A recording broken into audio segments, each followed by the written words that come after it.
Welcome to QuickBites, public speaking tips and techniques you can digest in 5 minutes or less.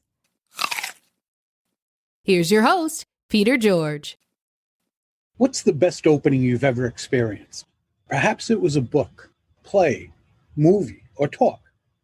For me, it took place on a warm July evening when my high school girlfriend and I went to see Eric Clapton, the first concert for each of us. At exactly 8 o'clock, the house lights went out. With no stage lights on, it was eerily dark. About a minute went by, and then, without any warning, a chord rang out from Eric's guitar. Immediately, the stage lights flashed on, and the band came to life. Eric and his group had accomplished exactly what they set out to do: hook the audience from the very first instant. How different would it have been if Slowhand came out with the stage lights on, strolled up to the microphone, and said, "Hey, Providence, it's great to be here. But before the band and I begin to play, I would like to thank XYZ Productions for scheduling this event. And we have to give a nod to the local roadies who assisted our crew." The music would have been just as good, but would the overall experience have been the same? Would we have been as engrossed as we were? Would the memory have remained so vivid after all these years?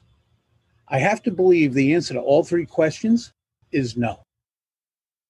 As a public speaker, whether you're speaking in a meeting or on stage, you too need to grab your audience's attention immediately. Why? Well, there are several reasons, but the greatest one is that if you don't grab your listener's attention from the beginning, you'll have to work especially hard to get them engaged. And even though you might be able to accomplish this, it's often an uphill battle. Want another example that demonstrates how grabbing attention at the start is essential? This one's from another form of communication: writing. Take a look at any article. Do the authors thank the publisher and editor for allowing them to write their article?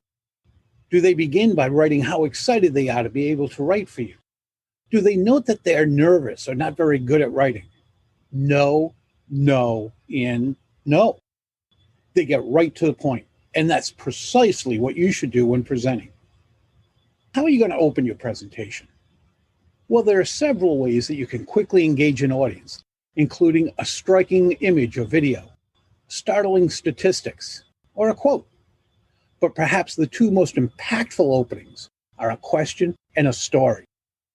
Each has the opportunity to captivate your listeners immediately.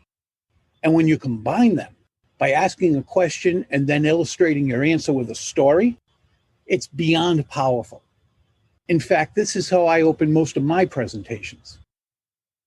If you're like most speakers, you're nervous at the beginning of your presentation. It's when your adrenaline is really flowing. Because of this, I strongly recommend that you memorize your opening. Doing this offers you several advantages, including reducing nervousness, allowing you to focus on connecting with your audience, and preparing you to deliver with impact. Do your listeners and yourself a favor.